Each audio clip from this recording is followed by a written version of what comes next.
United States versus the Philippines by Alexia Duff.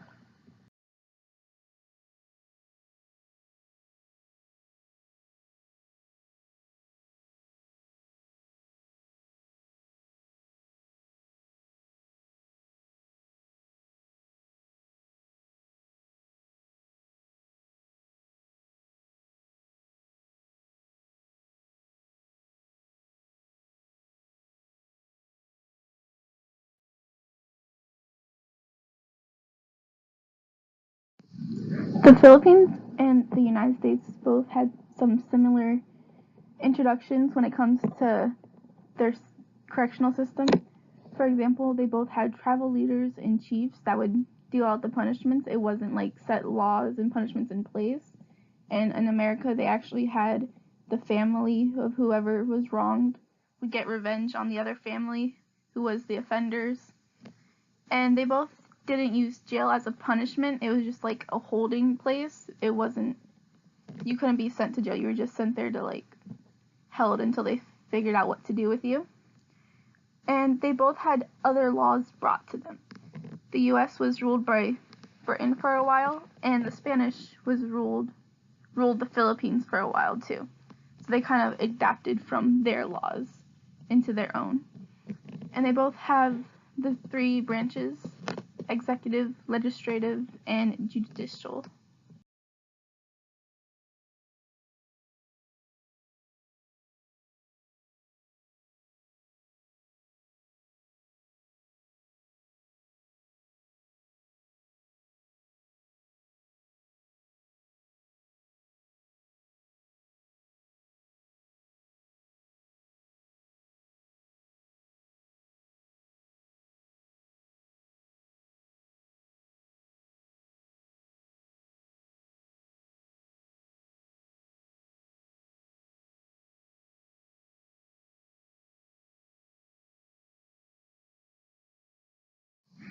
When it comes to how they run the prisons, both are completely different. In the Philippines, the families are allowed to stay with the prisoners inside their cell, or they even have, well, some of them have huts or like cottages, like little villages for the prisoner, and they stay there and they help raise their kids, and the family just lives together. But in the US, you can only talk to them behind glass, and not all prisons have that, or even jail. I know the jail in Collier County, you're not allowed to go visit them. You only can use video chat or talk to them over the phone. And another difference is that the death penalty is completely abolished in the Philippines, completely in the country. Our country is more, it's based on the state, not the country as a whole. So like Florida does have the death penalty, while other states may not have it. So that's another big difference. Although one similar thing is that they both provide paid work for the inmates.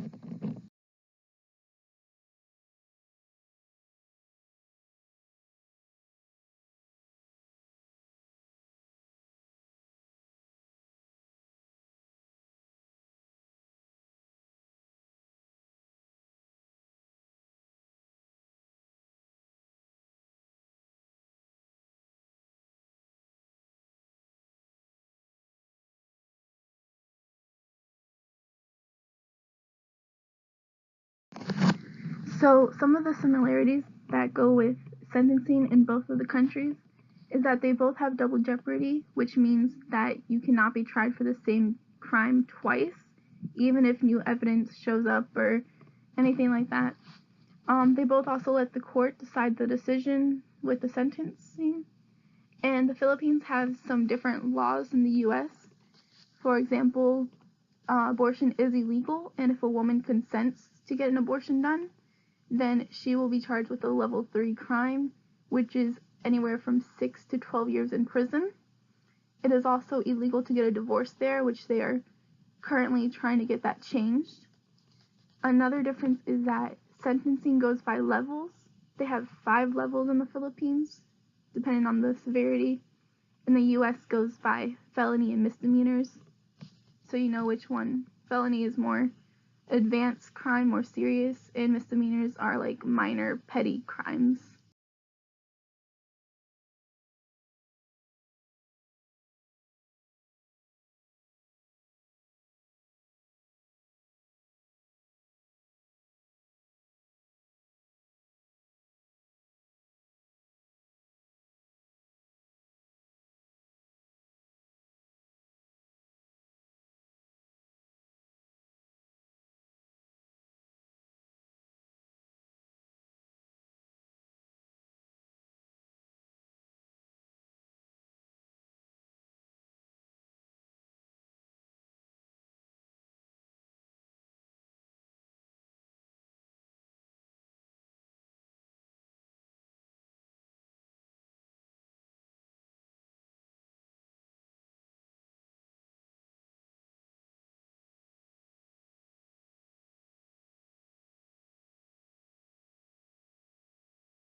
When it comes to intermediate sanctions, they both do use community service and fines as a way to replace the individual from going to jail or prison.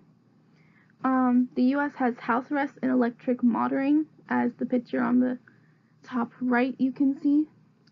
Looks like they're a happy couple. The Philippines have treatment centers, but they can't necessarily force them to go. It has to be willingly. The US also has boot camps that the Philippines do not offer. As for custody functions, the US has 4 security levels, which are supermax, maximum, medium, and minimum. The Philippines has 3 security levels, which are maximum, medium, and minimum. In the US, they are placed in these levels based on their behavior and the severity of their crime. But in the Philippines, it's based on a couple different factors.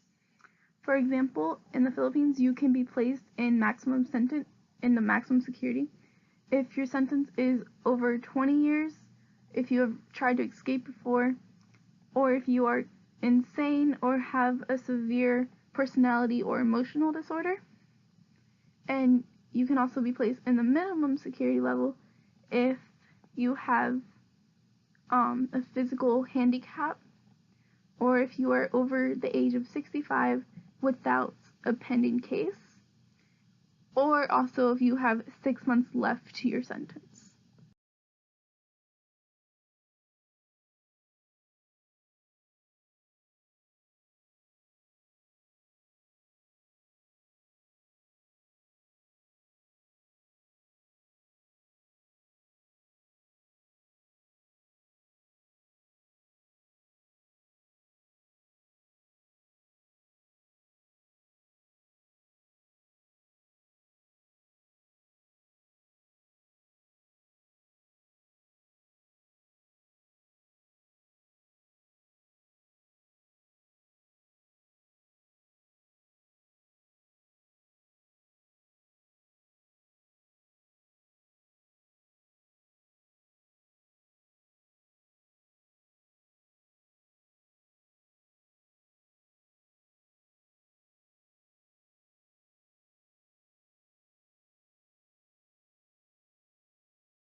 When it comes to treatment in both countries, they both offer health and medical care, and they also offer religious services.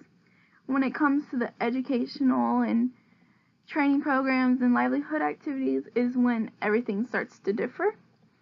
In the U.S., mostly every prison offers a GED at least.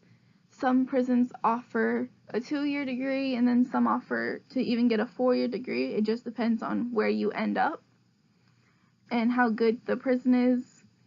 In the Philippines, their livelihood activities are they're different. They offer things such as yoga, laughter yoga, which a picture of that is in the right bottom corner. It's breathing exercises mixed in with laughter, and even the correctional guards have to participate in that. They also do dance routines, like they choreograph dance routines and they perform it for whoever. They also offer industrial to agriculture work. So again, it just depends on which prison you end up in to see which programs they have.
When it comes to gender treatments, in the US, women usually get more fines and probation instead of jail time than men do. And in the US, women are also more assaulted by staff members than men are. Now, in the Philippines, it depends on where you are in the country and which jail and prison you are in, because some men get more privileges than women. Meanwhile, in some places, women get more privileges than men.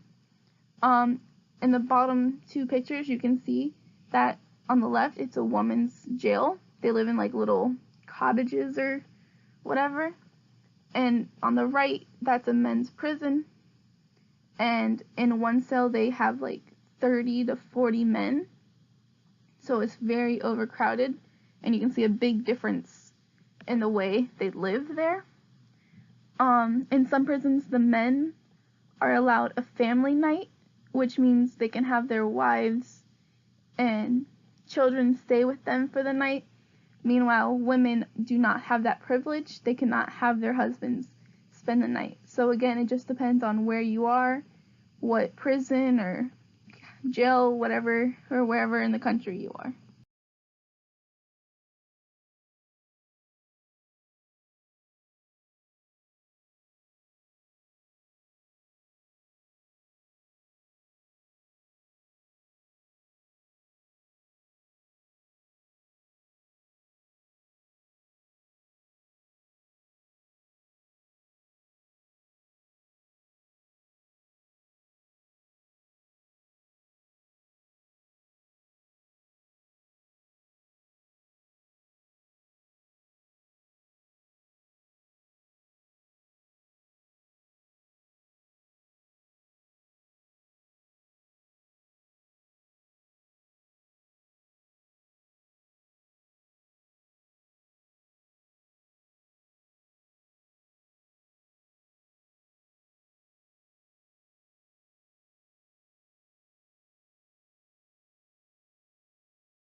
When it comes to the special category offenders, both countries do offer therapy and counseling for these individuals. America used to send the mentally ill to asylums because they didn't want to deal with them. Transgender inmates in the U.S. also have to deal with abuse and assault. However, the Philippines, they kind of embrace it in a way because they hosted a drag beauty contest, and the men, as you can see in the pictures, they dressed up in high heels, makeup, they had wigs, they went all out, and they even danced and they sung on stage whichever they wanted in front of a whole crowd. And they said they're going to try to make this like a tradition, have it every year. So it's very interesting how different the two countries actually are when it comes to their prison systems.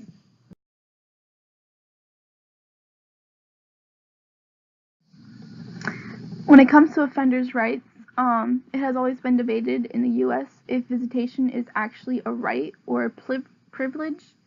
This is still being discussed and debated today. However, both do offer freedom of religion.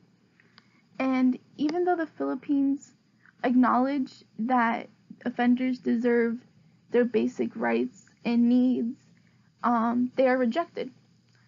As you can see in the top left corner, it's very overcrowded, and these inmates, there's so many of them that they don't get the proper sleep or food they need.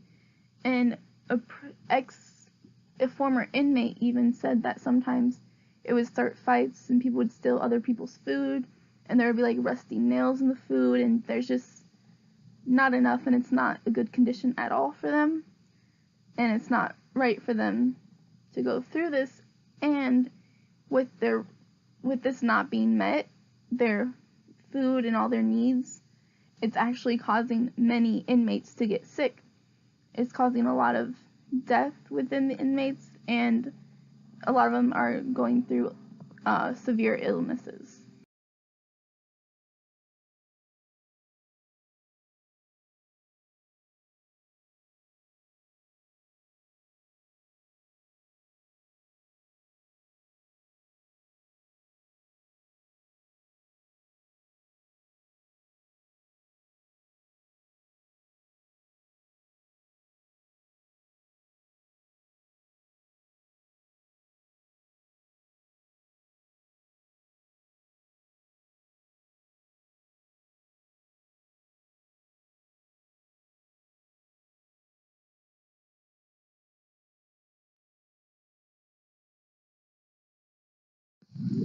When it comes to parole in both countries, they both use parole boards, and offenders are under review before they can even be evaluated for parole. In both countries, the prisoner has to be recommended for parole, and they offer some of the same guidelines when thinking about them being released. However, the Philippines have 3 different forms of parole. They have normal parole like the U.S. has, where you are monitored by a police officer or a probation officer, and they check in on you, they do random checks, if you're problem with drugs, they do random drug tests, and they're allowed that. But the Philippines also has conditional parole, which is where you can be released, but only on certain conditions. Like, you may have to go to a program of some sort, which the U.S. has something like that, where you're granted release and you have your parole officer, but you also have certain conditions.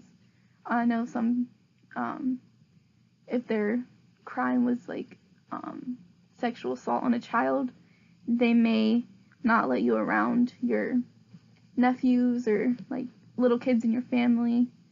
That might be one of your conditions. The Philippines also has, the other form is absolute parole, which is where you're granted release and you don't have any conditions. You are just absolutely free.